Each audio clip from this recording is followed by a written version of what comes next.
성도 여러분 안녕하십니까? 오늘은 사랑은 영원하다 라고 하는 제목으로 고린도전서 13장의 말씀을 함께 묵상하겠습니다. 이 시간 성령님께서 우리와 함께 하시고 친히 음성 들려주시기를 간절히 바랍니다. 먼저 고린도전서 13장 8절로 13절의 말씀을 읽겠습니다. 사랑은 언제까지나 떨어지지 아니하되 예언도 패하고 방언도 그치고 지식도 패하리라. 우리가 지금은 거울로 보는 것 같이 희미하나 그때는 얼굴과 얼굴을 대하여 볼 것이요. 지금은 내가 부분적으로 아나 그때에는 주께서 나를 아신 것 같이 내가 온전히 알리라.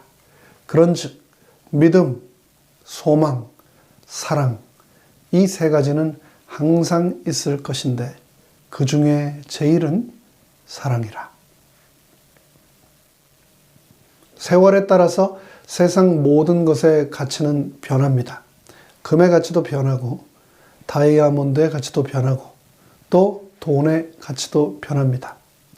제가 초등학교 다닐 때 가정환경조사서라는 것을 매 해마다 써서 학교에 냈습니다. 그 내용은 대체로 이런 것들이었습니다. 집에 라디오가 있는가? 전화기가 있는가? TV가 있는가? 라는 질문들이었습니다.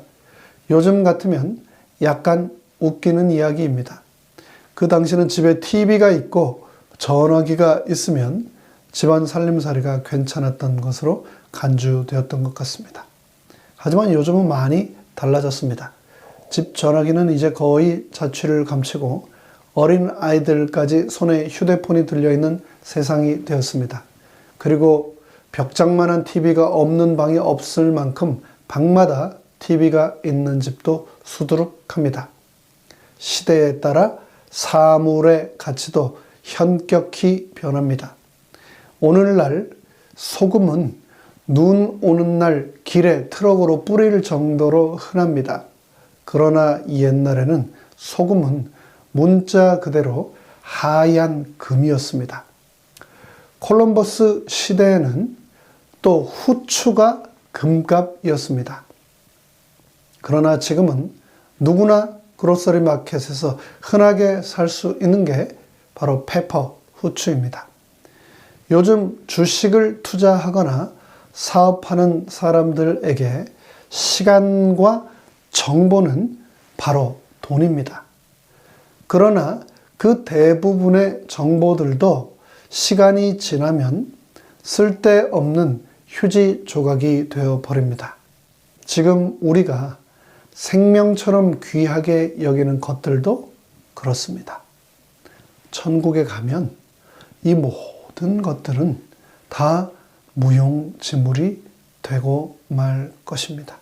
내가 자랑하고 사랑하는 이 집, 내가 타고 다니는 차, 내가 가지고 있는 수많은 학위증과 또 감사패들이 다 무용지물이 되고 만다는 겁니다. 고린도 교인들 또 헬라인들은 지식을 최고의 가치로 여겼습니다.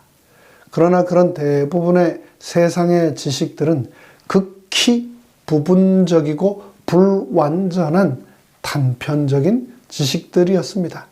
오늘날의 지식도 마찬가지입니다. 그래서 고린도 전서에서 사도 바울은 다음과 같이 말했습니다. 우리가 부분적으로 알고 부분적으로 예언하니 온전한 것이 올 때에는 부분적으로 하던 것이 다 패하리라고 말입니다. 그럼에도 불구하고 너무나 많은 사람들이 이런 부분적인 지식에 얼마나 많은 희망을 걸고 살아가는지 모릅니다.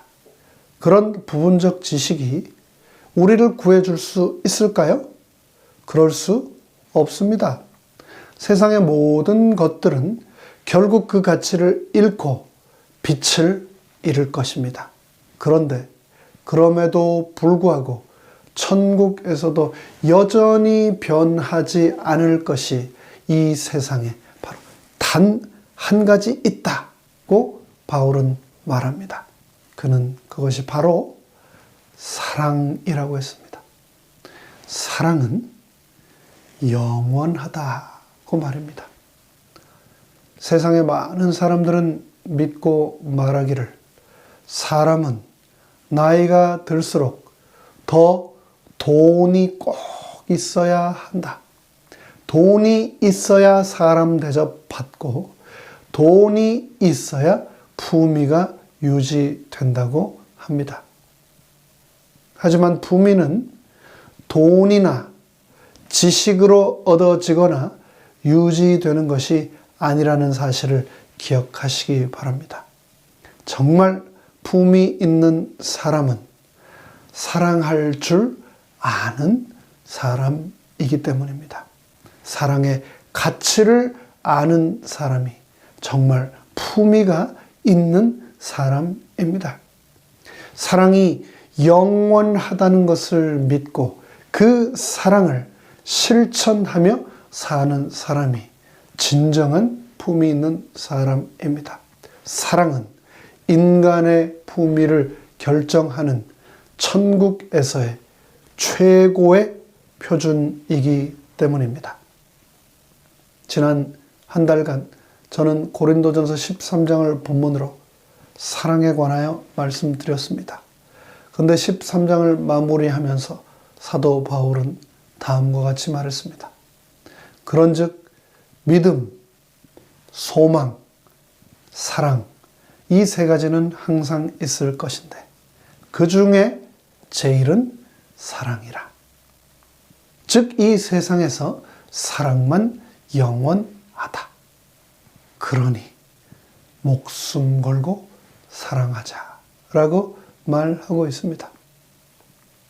그러면 여러분은 지금 후회 없이 사랑하고 계십니까? 지금의 이 순간을, 이 시간을 후회 없이 사랑하고 있다고 자신하고 계십니까? 그래서 예수님께서는 말씀하셨습니다. 새 계명을 너희에게 주노니 서로 사랑하라. 내가 너희를 사랑한 것 같이 너희도 서로 사랑하라. 너희가 서로 사랑하면 비로소 모든 사람들이 너희가 내 제자인 줄 알리라 라고 요한복음 13장에서 말씀하셨습니다.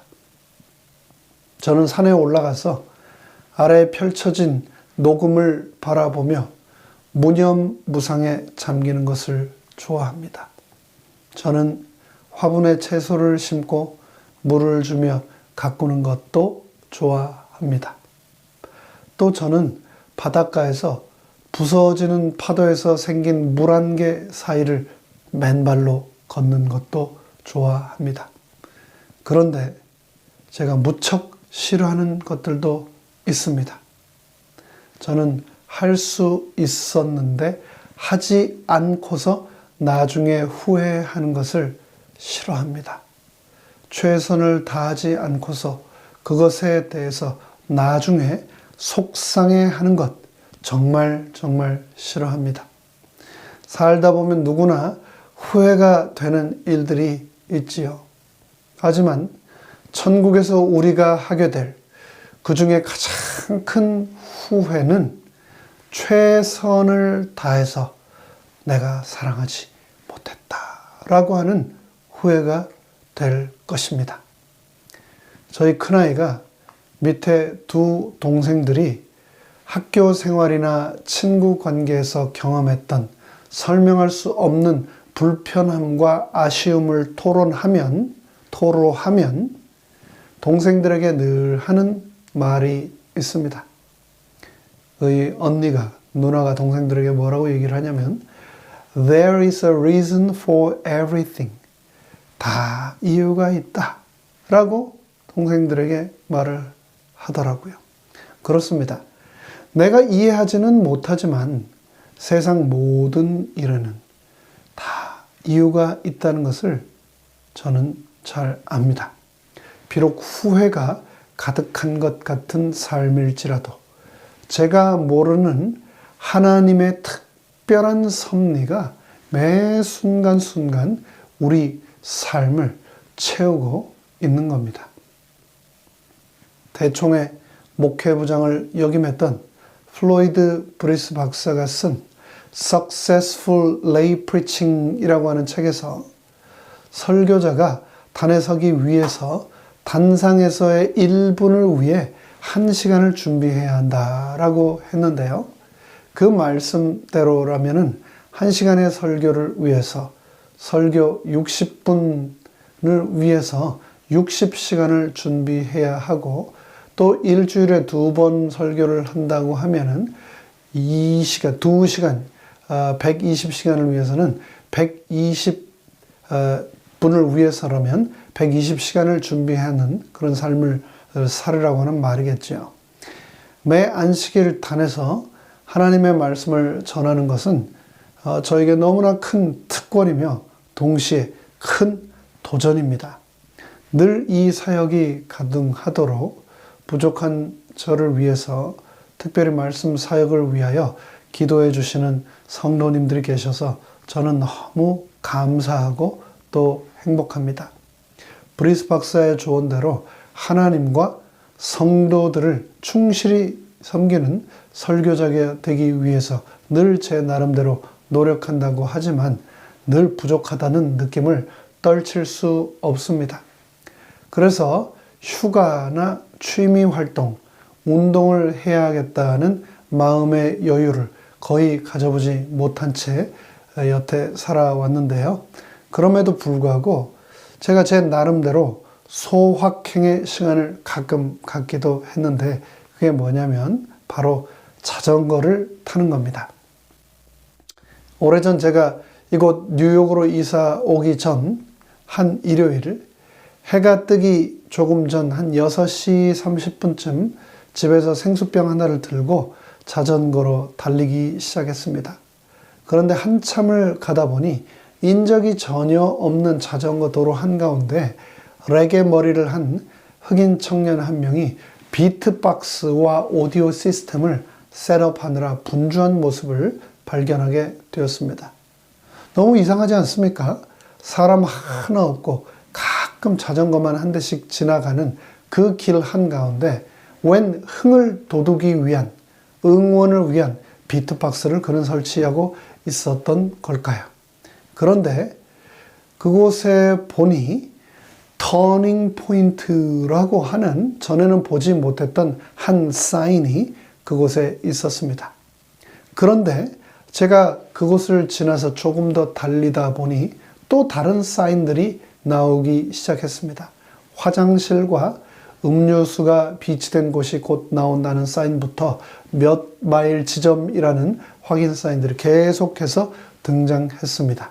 그러다가 조금 더 가다가 모퉁이를 돌았더니 갑자기 순식간에 제 눈앞에 엄청나게 많은 인파의 사람들이 제가 있는 쪽을 향해 달려오는 모습을 제가 발견하게 되었습니다. 그리고 그제서야 저는 그날이 바로 리버사이드에서 매년 한 번 열리는 미션 인 런 마라톤이 열리는 날이었다는 것을 알게 되었습니다. 저는 결국 그 인파 때문에 마라톤에 참여한 사람들 때문에 바로 그 지점에서 자전거 달리기를 멈출 수밖에 없었습니다. 그리고 그곳에서 달리는 사람들을 구경했습니다. 그 중에 어떤 사람들은 분명히 옷을 입었는데도 아이스크림이 녹아내리는 듯 온몸에 맵시가 여실히 드러나는 거구의 사람들이 숨을 아주 거칠게 헐떡이며 뛰고 있었습니다. 사실은요, 분명히 뛰고는 있었는데 뛰는 것이 걷는 것보다도 더 느리더라고요. 그런데 더 가관인 것은 그렇게 뛰는 사람들 옆에서 고등학교 치어리더부 여학생들이, 동네 주민들이, 그리고 또 자원봉사자들이 그들이 가슴에 단 번호를 불러가면서 걸어가는 것보다도 더 느리게 뛰어가는 그런 사람들을 바라보면서 잘하고 있다면서 더 힘내라고 응원하는 모습이었습니다. 길거리 응원단들은 온몸에 비오듯 땀을 흘리며 뛰는 그런 마라토너들에게 거의 다 왔다고 연신 응원하기를 멈추지 않았습니다. 5km 달리기 5K에서 1km도 되지 않는 지점이었는데 말입니다. 그런데 그런 응원에 달리기에 참여한 사람들의 얼굴에서 말로 표현할 수 없는 힘을 받아 포기하지 않고 계속해서 뛰겠다라고 하는 결심을 저는 볼 수 있었습니다. 뿐만 아니었습니다. 거기에는 어린 아이들을 등에 업고 뛰는 젊은 아빠들도 있었고, 사랑하는 반려동물들과 함께 뛰는 젊은 여성들도 있었습니다. 함께 옷을 맞춰 입고 뛰는 친구, 부부나 가족들도 볼 수 있었는데, 그런데 그 중에서도 제 기억 속에 지금도 잊혀지지 않는 한 참가자의 모습이 사진처럼 제 머릿속에 남아있는데요. 그것은 바로 뇌성마비로 온몸이 비틀려 있는 장성한 아들을 휠체어에 싣고 그 뒤에서 밀면서 달리는 백발의 한 어머니의 모습이었습니다. 내 몸 하나 건사하기도 힘든데 다 큰 아들의 휠체어를 밀면서 달리려면 얼마나 힘이 들까요? 어머니는 힘들었을지는 모르지만 휠체어에 있던 그 아들의 표정에서 저는 내가 지금 이 순간만큼은, 휠체어에 앉아서 달리고 있는 이 순간만큼은 세상에 그 어떤 장애도 느끼지 못한다, 나는 지금 살아있다 라고 하는 그 표정을 휠체어에 앉아있던 아들의 표정을 통해서 읽을 수 있었습니다.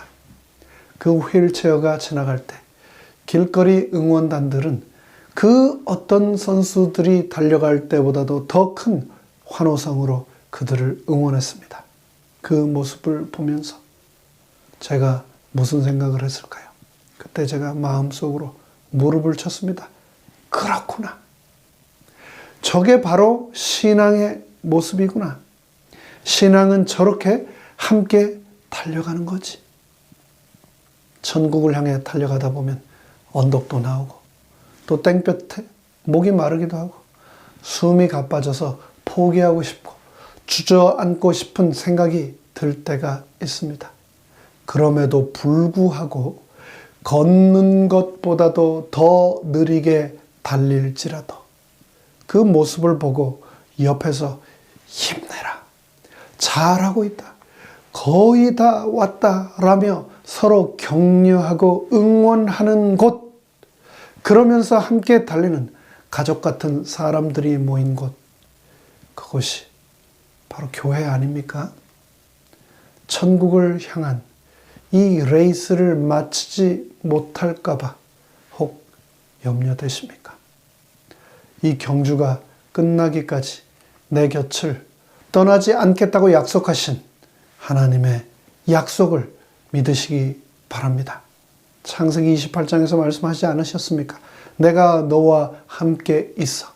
네가 어디로 가든지 너를 지키며 너를 이끌어 이 땅으로 돌아오게 할지라. 내가 너에게 허락한 것을 다 이루기까지 너를 떠나지 아니하리라. 내 앞을 산과 장애물과 오르막이 막고 있습니까? 그 산을 향하여 눈을 들어 나의 도움의 근원 되시는 여호와 하나님이 그곳에 계심을 바라보시기 바랍니다. 내가 산을 향하여 눈을 들리라. 나의 도움이 어디에서 올고 나의 도움이 천지를 지으신 여호와에게서로다. 너무나 피곤하고 이제는 넘어질 것 같고 더 이상 이 경주를 이어나갈 힘이 없다고 생각되십니까? 새 힘을 주시겠다고 하신 하나님의 약속을 기억하시기 바랍니다. 이사야 40장은 말씀했습니다. 소년이라도 피곤하며 곤비하며 장정이라도 넘어지며 자빠지되 오직 여호와를 앙망하는 자는 새 힘을 얻으리니 독수리의 날개치며 올라감 같을 것이요 다른 박질하여도 곤비치 아니하겠고 걸어가도 결코 피곤치 아니하겠다라고 말씀하셨습니다. 그러기 위해서 우리는 서로를 돌아보아 사랑과 선행으로 격려하기를 멈춰서는 안 됩니다. 히브리서 10장에서 서로 돌아보아 사랑과 선행을 격려하라고 말씀하셨습니다. 서로 사랑하고 선한 일을 하도록 피차 돌아보라고 말씀하셨습니다. 전 세계 크리스찬들 사이에서 가장 많은 사랑을 받는 찬미 중 한 곡을 이 시간 잠시 소개하고 말씀을 줄이겠습니다. 바로 찬미가 406장 천국에서 만나리라 라고 하는 찬미인데요. 이 곡의 영어 이름은 The Eastern Gate, 즉 동문입니다. 이스라엘에 있는 예루살렘 성으로 들어가는 문은 총 8개가 있습니다. 야파문, 시온문, 분문, 사자문, 헤롯문, 다메섹문, 그리고 세문, 그리고 마지막으로 조금 전에 말씀드린 이스턴 게이트, 동문입니다. 그중 뷰티풀 게이트, 미문이라고도 불리고 골든 게이트, 황금문이라고도 불리는 이 이스턴 게이트, 동문은 예루살렘 성문 중 성전으로 들어가는 가장 가까운 문입니다. 예수님께서 돌아가시기 전 종려주일에 나귀를 타고 예루살렘에 입성하실 때 그분께서는 이 동문을 통해 성전으로 들어가셨습니다. 또 예수님께서 돌아가신 후 이 동문에 앉아 있던 안전뱅이를 베드로가 예수님의 이름으로 기적을 베풀어 낫게 했던 장소, 그곳이 바로 이스턴 게이트, 동문입니다. 동문은 유대인들에게 아주 중요한 곳입니다. 특별한 의미를 가지고 있는 곳입니다. 유대인들은 그들이 기다리는 메시아가 바로 이곳 동문을 통해서 성전산 안으로 들어가 이스라엘을 구원할 것이라고 믿고 지금도 기다리고 있습니다. 이 때문에 동문 바깥쪽으로는 유대인들의 무덤이 빼곡하게 들어서 있는데요. 메시아가 오실 때 그곳에 묻혀 있으면 부활할 것이라고 그들은 믿고 있기 때문입니다. 현재 동문은 벽으로 완전히 막혀 있는데요. 그 이유는 유대인들의 메시아가 이 문을 통해 들어가서 이스라엘을 구원한다고 전해지기 때문에 이스라엘의 회복을 막기 위해서 오스만 투르크 시대 때 슐레이만 1세가 1541년에 이 문을 막아버렸기 때문입니다. 바깥쪽뿐 아니라 안쪽에서까지 펜스를 쳐놓고 문 가까이 아무도 갈 수 없도록 만들어 놓았습니다. 그런데 1969년에 미국의 고고학자 닥터 제임스 플레밍이 현대의 동문 아래쪽에 고대의 황금문 또 동문이 있다는 것을 다시 발견했습니다. 그러자 이후 무슬림들은 또다시 그 구멍을 시멘트로 덮고 철장으로 펜스를 쳤습니다. 근데 여러분, 아무리 두꺼운 콘크리트로 그 문을 막는다 할지라도 또 그 아무리 튼튼한 쇠 막대기로 펜스를 쳐 놓는다 할지라도 재림하실 예수님을 막을 수는 없습니다. 예수님께서 재림하실 때 우리는 이스턴 게이트, 동문으로 상징된 천국 문에서 분명히 다시 만나게 될 것인데 여러분도 그 약속을 믿으십니까? 왜냐하면 그분의 사랑은 영원하기 때문입니다. 그래서 사도 바울은 전 세계 크리스찬들이 가장 사랑하는 말씀 중에 하나인 사랑장 고린도전서 13장을 다음과 같이 마무리합니다. 우리가 지금은 거울로 보는 것 같이 희미하나 그때는 얼굴과 얼굴을 대하여 볼 것이요. 지금은 내가 부분적으로 아나 그때에는 주께서 나를 아신 것 같이 내가 온전히 알리라. 그런즉 믿음, 소망, 사랑 이 세 가지는 항상 있을 것인데 그 중에 제일은 사랑이라. 지난 한 달간 만삭되어 나지 못한 자 같은 부족한 제가 준비한 말씀에 함께하여 주시고 또 위하여 기도해 주신 모든 분들께 다시 한번 감사드립니다. 바라기는 영원한 우리 주 예수 그리스도의 사랑 가운데서 거하다가 다시 저 영원한 천국에서 우리 모두 함께 하게 되기를 간절히 바라면서 말씀을 마칩니다. 하늘에 계신 저희들의 아버지 하나님, 세상 모든 것들이 부질없고 잠시 있다가 사라져버릴 정말 하찮은 것들에 불과한데 그 세상에서 너무나 아둥바둥하면서 지난 한 달을 우리가 혹 살아오지는 않았습니까? 그런 세상 가운데서 소망 없는 세상 가운데서 영원한 것이 있다고 우리에게 말씀해 주셔서 감사합니다. 우리 예수님께서 우리에게 주신 사랑, 그 사랑은 영원할 것이며 그 사랑이 우리를 저 영원한 생명, 저 천국 본향으로 인도하신다고 약속하여 주시고 우리에게 그 산 소망을 주셔서 너무나 감사합니다. 아버지 하나님, 믿음, 소망, 사랑을 우리가 가슴에 품고 살아가되 우리 아버지 하나님이 주신 그 영원한 사랑을 잊지 않고 사탄 마귀가 우리를 쓸어 넘어뜨리려고 할 때마다 아버지 하나님은 나를 사랑하시고 끝까지 포기하지 않으시며 나를 반드시 저 천국으로 데려가실 것이라는 것을 기억하게 하여 주시옵소서. 함께한 우리의 친구, 자녀, 부모, 성도들을 이 영원한 예수님의 사랑으로 더욱 사랑하게 하여 주시옵소서. 우리의 산 소망 되시며 사랑의 본체 되시는 예수님의 이름으로 간절히 기도합니다. 아멘.